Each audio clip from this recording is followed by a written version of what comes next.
ನಮ್ಮ ದೇಶಕ್ಕೆ ಸ್ವಾತಂತ್ರ್ಯ ಸಿಕ್ಕಿ ತುಂಬ ವರ್ಷ ಆಗಿದೆ.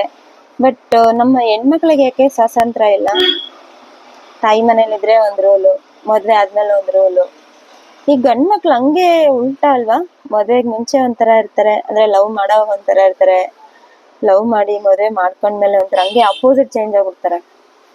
ಅಲ್ಲೋಗ್ಬಾರ್ದು, ಇಲ್ಲೋಗ್ಬಾರ್ದು, ಅದು ಮಾಡ್ಬಾರ್ದು, ಇದು ಮಾಡ್ಬಾರ್ದು. ಯಾಕೆ ಈ ತರ ಗಂಡ್ ಮಕ್ಳ ಮೈಂಡ್ ಸೆಟ್? ಅವ್ರಿಗೇನಾದ್ರೂ ಒಂದು ಬೇಕನ್ಸಿದ್ರೆ ಅದು ಎಷ್ಟಾದ್ರೂ ಖರ್ಚಾಗ್ಲಿ ಮಾಡ್ತಾರೆ. ಅದು ತಿನ್ನೋದ್ರಲ್ಲಾಗಿರ್ಬೋದು, ಅಥವಾ ತಗೊಳ್ಳೋದು ವಸ್ತುನಲ್ಲಾಗಿರ್ಬೋದು, ಏನ್ದ್ರಲ್ಲಾದ್ರೂ ಆಗಿರ್ಬೋದು. ಅದೇ ನಮಗೆ ಹೆಣ್ಮಕ್ಳಿಗೆ ಒಂದು ಬೇಕು ಅಂದ್ರೆ ನಾವ್ ಎಷ್ಟು ರಿಕ್ವೆಸ್ಟ್, ಎಷ್ಟು ದಿನ ಕೇಳ್ಕೋಬೇಕು ಅವ್ರ ಹತ್ರ.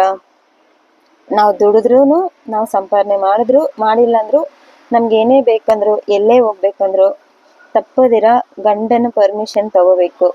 ಯಾಕೆ ಈ ಕಷ್ಟ?